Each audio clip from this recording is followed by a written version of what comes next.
और शहरियार भाई ने हमें ज्वाइन किया है। दीन और दुनिया, दुनिया के बड़े मसले हैं भाई, बहुत मसाइल हैं और हल है सिर्फ दीन में।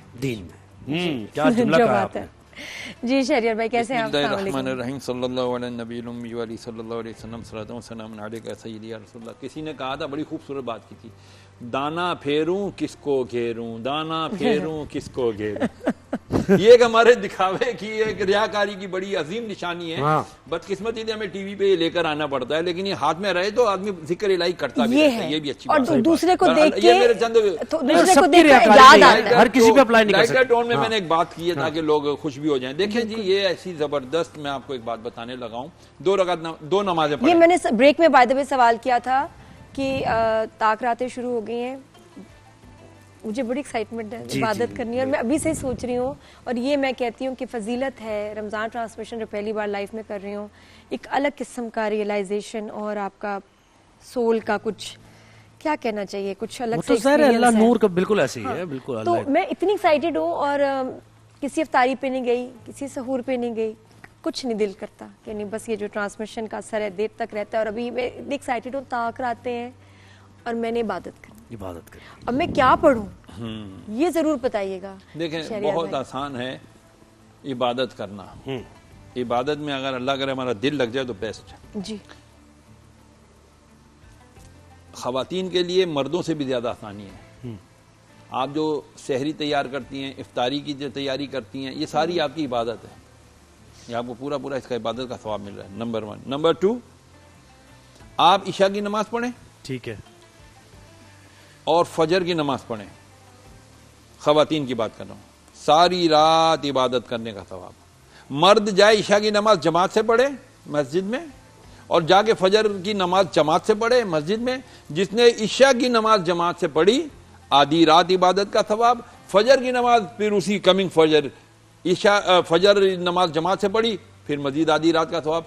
यानी आप इशा की नमाज पढ़ के सो गए तो इबादत तब भी हालते वो आपकी आधी रात इबादत। उठे आप सहरी की, उसके बाद जाके फजर की नमाज जमात से पढ़ी तो इबादत। यानी आप सोते भी रहे, आपको सारी रात की इबादत का सवाब। खास रातों का बताइए। आज है 21वीं शब। अगर आपके अंदर हिम्मत है, इस्तिकामत है, अल्लाह ने आपको तौफीक दी है, तो आज की रात में जिस कदर हो सके कसरत के साथ नवाफिल पढ़ें। ठीक है, हर नफिल में 2 रकात 2-2 करके पढ़े। पहले ईशा की नमाज पढ़ी, ईशा की नमाज पढ़ी, तरावी पढ़ी। अब आप अपना मामलात से फारिग हो गए। अब आपने बोला यार 11 बज गए, अब मैं लग जाऊं अल्लाह की तरफ। 12 बज गए, मैं अब अल्लाह की तरफ लग जाऊं। अब आपने क्या करना है यार, मैं करता हूं 40-50 जितनी भी मुझसे हो सकती हैं, मैं रकातें सुकून से तसल्ली से पढ़ूंगा। अल्लाह अकबर, 2 रकात नफिल, सलातुल लैल, इसको कहते हैं रात की नमाज। लैल कहते हैं रात को। सलातुल लैल में 2 रकात पढ़ रहा हूं। हर रकत में सूरह फातिहा के बाद 3-3 बार कुल हुवल्लाहु अहद पढ़ें। ठीक, 3 बार कुल हुवल्लाह पढ़ने का मतलब 1 कुरान। 2 रकत में आपने 6 मरतबा कुल हुवल्लाह पढ़ा, यानी 2 कुरान आपने खत्म कर लिया। बिल्कुल, जितनी रकतें उतने कुरान खत्म करने का आपको आज की रात सवाब मिल जाएगा, क्योंकि आज पहली शबे कदर है, 21वीं रात। तो आप जितनी रकतें पढ़ेंगे उतनी रकतों में कुरान मजीद खत्म करने का आपको सवाब मिलेगा। अच्छा, इसमें रिवायतें और भी मिलती हैं। लोग कहते हैं जी इसमें सूरह कदर 7 बार पढ़ो, इन्ना अंज़लनाहु फी लैलतिल कदर, सूरह फातिहा के बाद, और फिर उसके बाद सूरह इखलास पढ़ो। जिसने जो लिखा बिल्कुल सही लिखा, पढ़ें। लेकिन मैं आपको बताता हूं, मैं जरा सुस्त आदमी हूं, मैं इबादत में इतना चौकस नहीं हूं भाई। तो मैं क्या करता हूं यार, कभी इन्ना अंज़लनाहु फी लैलतिल कदर किसी को याद है, किसी को नहीं भी याद है, याद करनी चाहिए। तो मैं क्या करता हूं, इजी रास्ता लेता हूं। अल्लाहु अकबर, सुब्हानक अल्लाहुम्मा, औज़ु बिल्लाहि, बिस्मिल्लाह, सूरह फातिहा, कुल वल्लाहु अहद, ये सबको आती है। 3 बार पढ़ा, कुरान खत्म करने का सवाब पा लिया। अल्लाहु अकबर, समी अल्लाहु लिमन हमिदा। 2 रकतें मुकम्मल की। हर 2 रकत के बाद हाथ उठा के दुआ मांगी, या अल्लाह ये मेरी इबादत अगर कबूल है, और ये कबूल है, तभी आपको अगली नमाज की या अगले नवाफिल की तौफीक मिल रही है। ये याद रखना, ये बड़ी दोबारा पते की बात। देखें, आप किसी ने पूछा था तो आपको कैसे पता चलता है आपकी नमाजें कबूल हो रही हैं? मैं कहता हूं जी मुझे तो पता चल जाता है मेरी नमाजें कबूल हो रही हैं। कैसे पता चलता है भाई? मुझे अल्लाह ताला अगली नमाज में खड़ा होने की तौफीक दे रहा है, इसका मतलब अल्लाह मुझसे खुशू और खुजू के साथ ना, वही बात आ गई ना, खुशू और खुजू के साथ अगर आप पढ़ रहे हैं। तो मेरे जैसे खुशू और खुजू वाले नहीं होते हैं। वो कहते चल जी टक्करा मार, रब कहते आजा यार, तू किवें भी आते सही, मेरे सामने खलोते सही, फिर मिलता है क्या नमाज में। क्या बात है, क्या हमारे साथ कॉलर है इंशाल्लाह।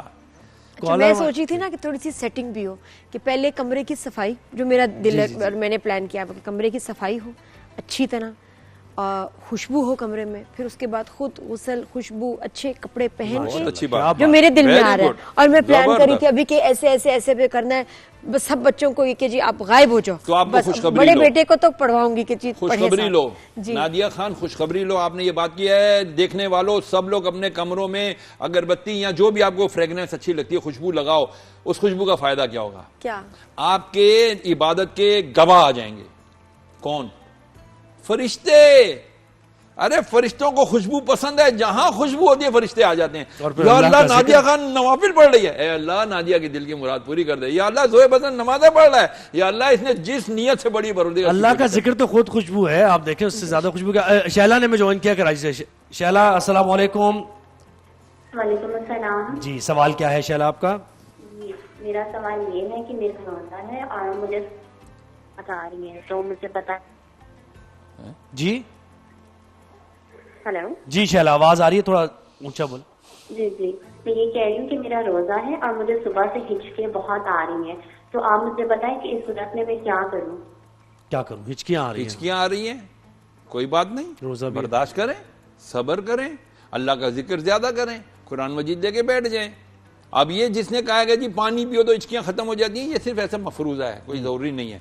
रोजा पूरा करें, आपके रोजे पे कोई भी फर्क नहीं पड़ेगा, बल्कि आपको अजर ज्यादा मिलेगा। हिचकियों पे जाहिर बात थोड़ी तकलीफ होती है, इरिटेशन होती है, आप सब्र करेंगे, आपका सब्र आपका ये रोजा नूरुन अला नूर होके जाएगा इंशाल्लाह, कि इसमें और आपको सब्र करने का सवाब भी शामिल हो जाएगा। तो हिचकी तो थोड़ी देर बाद रुक ही जाती है ऑटोमेटिक, नहीं होती कुछों को, नहीं रुकी जाती, कैसी भी हिचकी हो रुकी जाती है थोड़ी देर बाद, वरना किसी से क्या आपको डराए। खिजर अली, कभी होता है कि कोई डराए अचानक, आप एकदम ऐसे होते ना, हिचकी रुक जाती है। हैदर अली ने हमें कराची से ज्वाइन किया। अस्सलाम वालेकुम हैदर अली, क्या सवाल है आपका?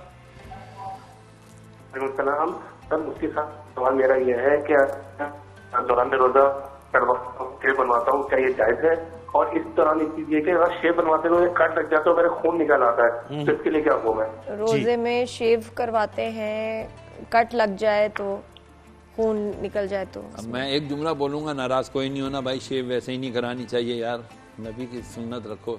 कट लग गया तो भी रोजे पे कोई फर्क नहीं पड़ेगा, खून निकला वुजू टूटेगा, रोजा नहीं खराब होगा। सही, रोजा नहीं खराब, वुजू टूट जाता, खून निकलने में देखो इसमें भी दो चीजें हैं। आपको सुई पिन चुभी, खून निकला और चमक क्या यहां पर, जम गया, बहा नहीं, खून अपने मौजे से जिस जगह से निकला उससे अलग नहीं हुआ, हटा नहीं है, तो वुजू आपका बरकरार है। लेकिन अगर लगा, कट लगा या सुई लगी और इतना खून निकला कि वो बह गया, अपनी जगह छोड़ दी, बह गया, मतलब वुजू टूट गया। अच्छा, वुजू टूट गया, लेकिन देखिए एक बह रहा है, अब आप वुजू कर रहे हैं, नहीं तो आप पहले उसको पूरा अच्छी तरह दबा दबा के बह के खून रुकवा लें। कभी कभार ऐसा होता है ना ऐसी जगह क्या, तो वो खून फिर भी निकला, जैसे आपने हाथ धोया फिर थोड़ा सा निकला है, तो उसमें फिर क्या करें? वो पट्टी लगा दे। हाँ। अब पट्टी में अगर निकल रहा है ना, फिर स्टिचेस करवाएं, फिर स्टिचेस लगवाएं, फिर उसका पक्का काम कराएं, यानी पट्टी पे अगर लग रहा है तो वो कोई मसला नहीं, वो वुजू है। कितना। अच्छा शहरियार भाई, कभी ये भी होता है ना कि साहब वजू करके आप पता नहीं चलता कभी कि क्या हम सोए थे, क्या आंख लगी थी, मुझे तो नहीं लगता, वसवसा है, लेकिन एक वक्त ऐसे गुजर जाए कि आपको हिसाब भी ना हो, इसके लिए भी बड़ी आसानी है। आप मिसाल बैठे हैं, आपकी ठोड़ी लग गई, हाँ ये भी, लेकिन आप बैठे में कायम है, गिरे कि कबर इसके कि आपकी कोनी नीचे लगती, इससे पहले आंख खुल गई तो आपका वुजू नहीं गया। और अगर लेटे हुए हैं, इसमें भी वो है। अब ये मैं बता देता हूं, ऐसे इस मसले पे लोग परेशान नहीं होना भाई, बिल्कुल अगर चित लेटे हैं, बिल्कुल चित सीधे लेटे हैं, तो कहते हैं उलमाए मुहद्दिसीन मुहक्किकीन कहते हैं बिल्कुल चित लेट के आप उठ गए ना तो आपका वुजू नहीं टूटा, क्योंकि चित लेटने से ना इंसान की गैस खारिज नहीं होती है। नहीं जाहिर है, वो तो पता भी चल जाता है। लेकिन वुजू कर लेना चाहिए, कि अगर करवट ली है तो आपका वुजू गया।